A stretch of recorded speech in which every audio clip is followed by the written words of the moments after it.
जादुई मूर्ति। भुवन एक गरीब किसान था। उसके पास जो थोड़े बहुत खेत थे वो ठाकुर रघुनाथ के पास गिरवी रखे थे। घर में पत्नी रूपा और 2 बच्चे थे। भुवन ठाकुर के खेत में काम करता था। जो कुछ भी मिलता उसी से बड़ी कठिनाई से गुजारा चलता। एक दिन वह खेत में फावड़ा चलाना शुरू ही किया था कि उसका फावड़ा किसी चीज से टकरा गया। उसने इधर उधर की मिट्टी खोदी तो एक पीतल की मूर्ति निकली जिस पर मिट्टी लगी थी। उसने अपने गमछे से मूर्ति पोंछ दिया और घर लेकर आ गया। उसने मूर्ति को एक अलमारी के ऊपर रख दिया। रूपा ने उसको खाना दिया और बोली, आज जो कुछ भी घर में था झाड़ झूड़ के सब बना दिया। कल क्या खिलाऊंगी यही चिंता खाई जा रही है। पता नहीं भाग्य में क्या लिखा है। दूसरे दिन बच्चे स्कूल चले गए। भुवन काम पर जाने के लिए निकला ही था कि ठाकुर रघुनाथ के यहाँ से उनका नौकर एक बोरी भर दाल, चावल, आटा, साथ में कुछ फल और मिठाइयाँ ले आया। उसने कहा, ठाकुर साहब ने भिजवाया है, उनके यहाँ पोता हुआ है, इसीलिए पूरे गांव में सामान भिजवा रहे हैं। भुवन बोला, अब तो कई दिनों तक का इंतजाम हो गया है। रूपा ने कहा, हाँ, ऊपर वाला किसी को भूखा सोने नहीं देगा।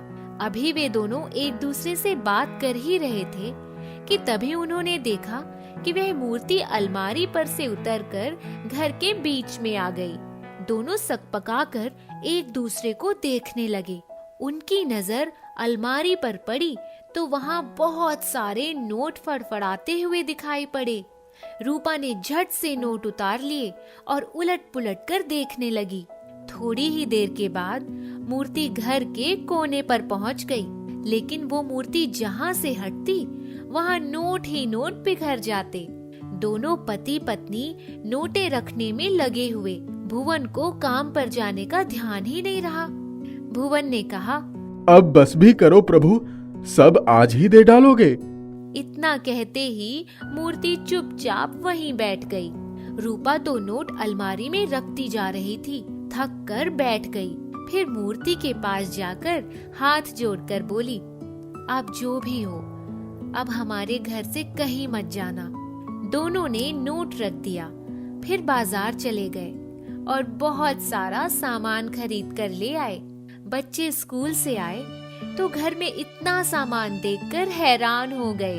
उस दिन रूपा ने खूब अच्छा खाना बनाया और मूर्ति को भोग लगाने के लिए एक थाली पर सारी चीजें लगाकर रख दी। फिर सबने खाना खाया। रात में जब सोए तो भुवन ने सपना देखा कि वो मूर्ति बहुत विशाल हो गई है और उसने कहा, भुवन, मेरे लिए एक मंदिर बनवाकर मेरी स्थापना करवा दो। मैं कब से उसी जगह पर पड़ी हुई थी।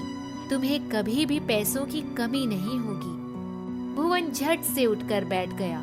उसने रूपा को जगाया और इसे सब कुछ बताया।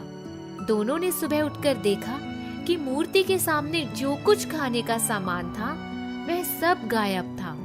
रूपा खुशी से बोली, अरे वाह, हमारी तो तकदीर बदल गई। ये तो जादुई मूर्ति है। उस दिन से वह सुबह सुबह रोज उठकर भोग बनाती और मूर्ति के सामने रख देती। दोनों ने उसी दिन एक जमीन खरीदी और उस पर मंदिर बनवाना शुरू कर दिया। रूपा खुद अपने हाथों से मजदूरों को खाना बनाकर खिलाती। गांव वाले हैरान थे कि इनके पास खाने के भी पैसे नहीं थे, अब ये मंदिर कैसे बनवा रहे हैं। उसकी पड़ोसन उसकी अमीरी का राज जानने के लिए हमेशा ताक में रहती। भुवन के घर में मूर्ति के नीचे रोज पैसे रखे रहते। धीरे धीरे 1 साल बीत गया।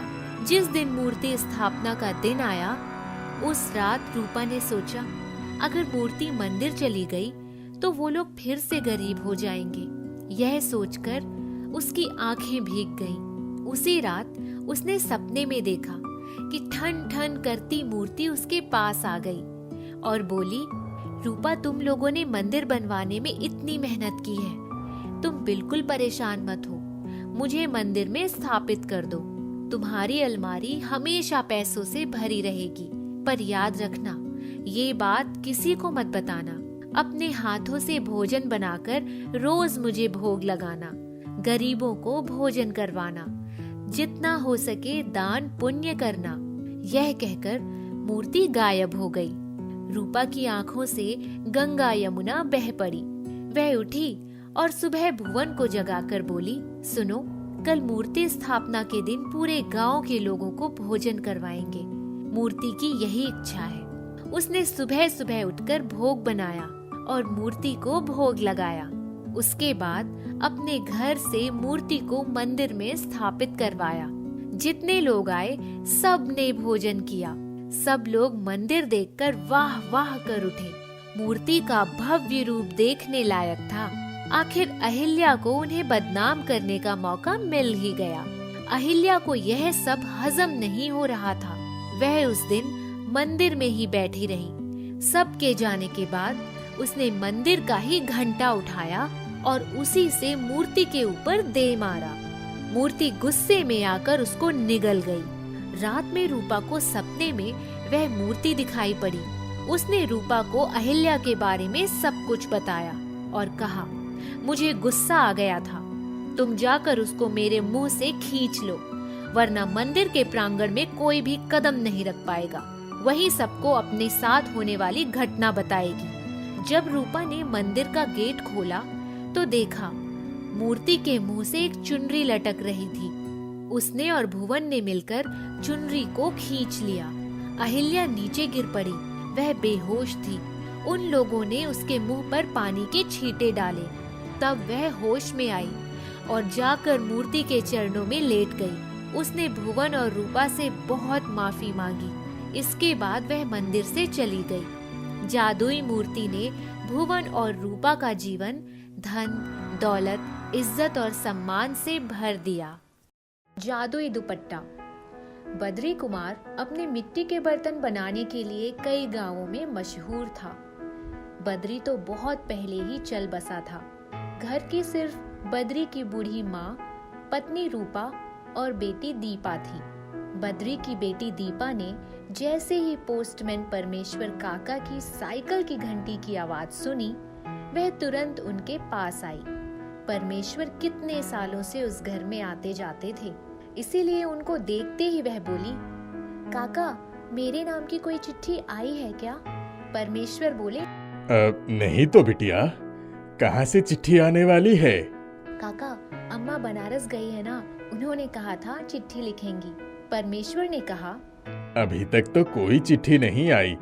जब आ जाएगी तो तुमको ही दूंगा। जरा एक गिलास पानी पिला दो बिटिया। दीपा अंदर से छाछ और पानी लेकर आई। काका, लो पहले पानी पी लो, फिर छाछ पीना। परमेश्वर ने एक ही सांस में पानी गटक लिया। छाछ पीकर बोले, बिल्कुल अपने पिता जैसा ही स्वभाव पाया है तुमने बिटिया। कब तक आएंगी तुम्हारी माँ? पता नहीं काका, मेरी नानी बीमार है ना, इसीलिए गई है। परमेश्वर ने साइकिल उठाई और चले गए। धीरे धीरे 2 महीने बीत गए। दीपा रोज परमेश्वर की राह देखती, पर चिट्ठी नहीं आई। अलबत्ता एक दिन टेलीग्राम आया कि रूपा गंगा नहाने गई थी और वहीं घाट पर पैर फिसलने से गंगा की लहरों में समा गई। परमेश्वर को काटो तो खून नहीं, क्या मुंह दिखाऊंगा उस बच्ची को। यही सोचते सोचते साइकिल दरवाजे पर खड़ी कर दी। दीपा भागती हुई आई। काका, आ गई ना चिट्ठी? मैं जानती थी अम्मा जरूर चिट्ठी भेजेगी। परमेश्वर ने कहा, बिटिया, बड़ा दुखद समाचार है।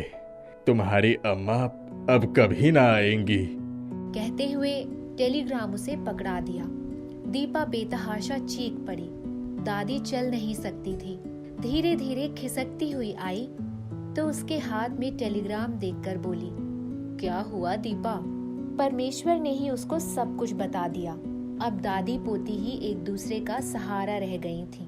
गांव वालों को पता चला तो मातम पुरसी के लिए आ गए, लेकिन उनके साथ बनारस कौन जाएगा? परमेश्वर जब दूसरे दिन आए तो बोले, बिटिया, अपनी माँ की अंतिम क्रिया में तो शामिल हो जाओ। दीपा सिसकती हुई बोली, काका, दादी को किसके सहारे छोड़कर जाऊं? सब रिश्तेदार तो वहीं गए हैं और गांव वालों ने पूछा भी नहीं।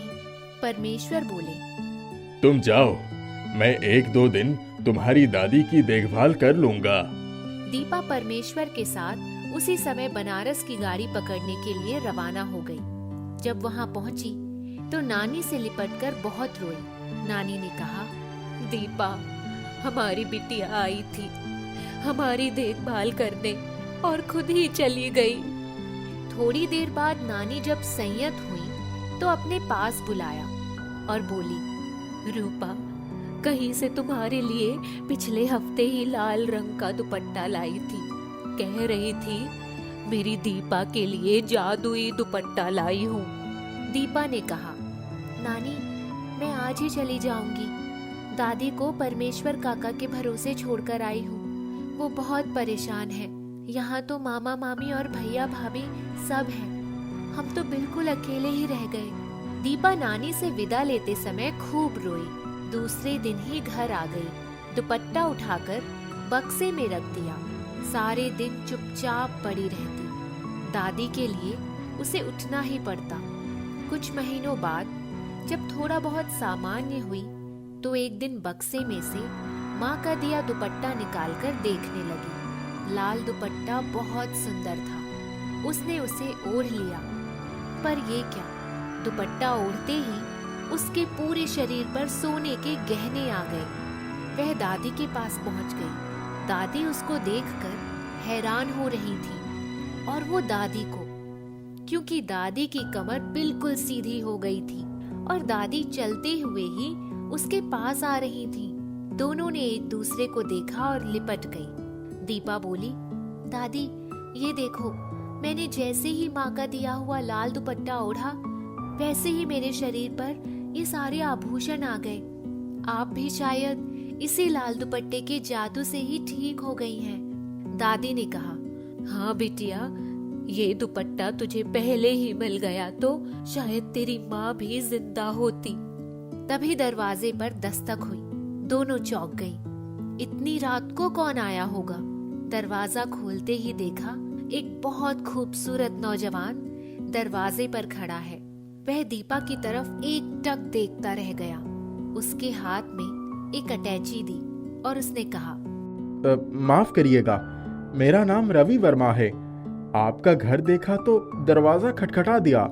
मैं इस गांव में किसी इंक्वायरी के सिलसिले में पहली बार आया था, पर बहुत रात हो गई है। इस वक्त मैं किसी डाक बंगले में नहीं रुकना चाहता। मैं सुबह डाक बंगले में चला जाऊंगा। आप लोगों की बड़ी मेहरबानी होगी यदि आप लोग एक रात के लिए मुझे शरण दे दें। दादी बोली, आओ बेटा, हमारे पास तो बहुत छोटा सा घर है। उन्होंने उसे अपने घर में ठहरने की व्यवस्था कर दी। दीपा ने कहा, दादी, मैं जरा कुछ खाने को लाती हूँ। जब वह आई तब उसके हाथ में खाने की थाली थी। उसने रवि से कहा, आप खाना खा लीजिए। रवि ने कहा, बहुत बहुत शुक्रिया आपका। दीपा ने कहा, मेरा नाम दीपा है। रवि बोला, आपके बारे में जैसा सुना था वैसा ही पाया। दीपा चौंक गई। उसने कहा, मतलब? रवि बोला, परमेश्वर काका अक्सर हमारे घर आते रहते हैं। मेरे माता पिता मेरे लिए कोई सुंदर और समझदार लड़की ढूंढ रहे हैं। उन्होंने कहा, मेरे कहने से एक बार दीपा बिटिया से मिल लो। इसीलिए मैं आपको देखने चला आया। मैं आया तो सचमुच अपने काम से ही था, पर सोचा पहले आपसे मिल लो। दीपा ने कहा, आप तो बड़े झूठे हैं, पहले क्यों नहीं बताया? रवि मुस्कान के साथ बोला, पहले बता देता तो आप लोग मुझे दरवाजे से ही वापस ना कर देते। दीपा के होठों पर मुस्कान खेल गई। उसने कहा, पर मेरी एक शर्त है, मैं अपनी दादी को छोड़कर कहीं नहीं जाऊंगी। रवि ने कहा, दीपा, मैं आपके साथ दादी को भी अपने पास रखूंगा। परमेश्वर काका ने सब कुछ बताया था। आप हाँ तो करिए। दीपा की नजरें झुक गईं। उसने तुरंत हाँ कर दी। दोनों की शादी हो गई। जादुई लाल दुपट्टे ने उसका जीवन बदल दिया था।